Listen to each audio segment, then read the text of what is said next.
há um campo do estudo teológico chamado de teologia sistemática. Esse campo de teologia, ele visa estudar as principais doutrinas da ortodoxia, as principais doutrinas defendidas pela ortodoxia. Por exemplo, você pode, no campo da teologia sistemática, estudar a teontologia. O que é que significa teontologia? Teontologia é o estudo da teologia própria, estudo próprio de Deus, né? A gente diz assim muitas vezes, a gente vai estudar teologia, né? Teologia porque vai compreender todas as coisas que se pode conhecer acerca de Deus, como já antes eu falara, mas o estudo da teontologia, no campo sistemático, você vai estudar justamente a pessoa de Deus, o ser de Deus, né? A partir de um ponto de vista bíblico, filosófico, evidentemente, o ser de Deus, né? O estudo do ser de Deus, que também pode se encontrar dentro da filosofia, não necessariamente do Deus Yahvé, que é o defendido pela teologia cristã, mas até a própria estrutura do ser humano, né? O estudo do ser. Você vai encontrar isso dentro da filosofia e dentro da teologia. Então, teontologia você estuda dentro da teologia sistemática. Você estuda dentro da teologia sistemática cristologia, que é os estudos acerca de Cristo. Você vai estudar dentro da cristologia a morte e a ressurreição de Cristo, a concepção virginal, a ascensão de Cristo. Você vai estudar a divindade desse Cristo, o Cristo homem, o Cristo Deus na sua dupla natureza. Você vai estudar dentro da cristologia o Cristo antes dos tempos, o Cristo no tempo e o Cristo fora do tempo. Isso tudo você estuda dentro da cristologia, tá bom? Dentro da teologia sistemática, você pode estudar também parecletologia, que é o estudo sobre o Espírito Santo, a ação do Espírito Santo, todos os elementos que envolvem o Espírito Santo na Escritura Sagrada. Você vai estudar isso dentro da parecletologia, né?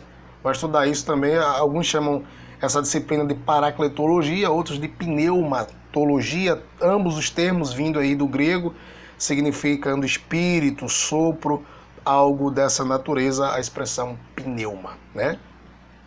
Você vai estudar dentro da teologia sistemática a eclesiologia, a doutrina da igreja, quem é a igreja, quem faz parte da igreja, como é a igreja como organismo vivo, como surgiu a igreja. Então, esses termos que muitas vezes é ignorado, ele é bem aceito, absolvido, trabalhado, estruturado dentro do campo teológico e desenvolvido dentro do estudo da eclesiologia. Você vai estudar também, dentro da corrente da teologia sistemática, a escatologia, que é o estudo das coisas vindouras, das últimas coisas, né?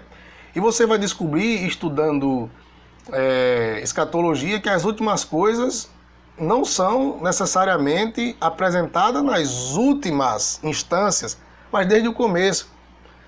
É engraçado que quem vai estudar escatologia tem que estudar o começo, né? Para que você aprenda sobre o fim, você tem que também entender o que é o começo. As pessoas pensam que estudar escatologia eu tenho que ir para o livro de Apocalipse, né? Quando eu comecei a estudar teologia escatológica, a gente foi lá para Gênesis. E você provavelmente também irá a Gênesis, né? Irá ao começo das eras, para que você possa entender o fim. Então, a corrente da teologia sistemática, ela apresenta-se desta forma.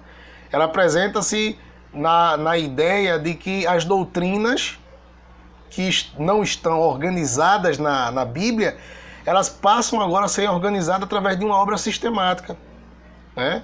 Então, somente sobre Cristo, somente sobre o Espírito Santo, somente sobre a igreja, somente sobre soteriologia, que é a doutrina da salvação, como funciona o processo da salvação, como funciona a ideia da salvação e coisas dessa natureza. Então, quando você estuda o processo soteriológico, você vai perceber que existem várias informações que podem estar contidas nas obras da teologia sistemática. A teologia sistemática, ela aparece na história da igreja muito tempo atrás, tá? Existem vários teóricos da teologia sistemática. Eu posso citar a você aqui alguns teólogos sistemáticos bastante conhecidos, como August Strong, né? Uma teologia sistemática ligada aos batistas. Nós temos outro teólogo sistemático chamado Louis Berkhof, né? É um teólogo que está ligado à Igreja Reformada, mais à Igreja Presbiteriana. Nós temos Millard Erickson, nós temos a teologia sistemática de Armstrong, nós temos uma teologia sistemática bem mais antiga do que todas estas, que é a teologia sistemática de Hermann Bavinck. É um teólogo sistemático muito bom, tá? Existe uma teologia sistemática muito absolvida pelos pentecostais, que é a teologia sistemática de Stanley Orton. Stanley Orton também é um teólogo sistemático muito absolvido pelos pentecostais. E tantas outras teologias sistemáticas. Tem uma teologia sistemática que às vezes é considerada, também não é considerada, teologia sistemática de Meyer Pearman, né? Ele apresenta-se num livro seu chamado Conhecendo as Doutrinas Bíblicas. Eu acho que eu vou deixar aqui, vou apontar o dedo aqui, porque quando eu editar esse vídeo ele vai aparecer aqui ou aqui. A teologia sistemática de Meyer Pearman, tá? Não é a teologia sistemática, mas Conhecendo as Doutrinas Bíblicas, aquilo ali já é um bom começo para você. Tem uma teologia sistemática que eu gosto muito, que é a teologia sistemática de Frank Ferreira, tá? Antes da teologia sistemática de Frank Ferreira, Frank Ferreira é um teólogo batista brasileiro. Ele lançou um livro chamado Teologia Cristã. Esse livro é muito bom. Eu li esse livro, eu sou abençoado até hoje por esse livro de Frank Ferreira, que é a Teologia Cristã. Frank Ferreira, como já disse, é um batista que lançou esse livro, Teologia Cristã, que depois virou uma teologia sistemática muito conhecida no país, tá bom?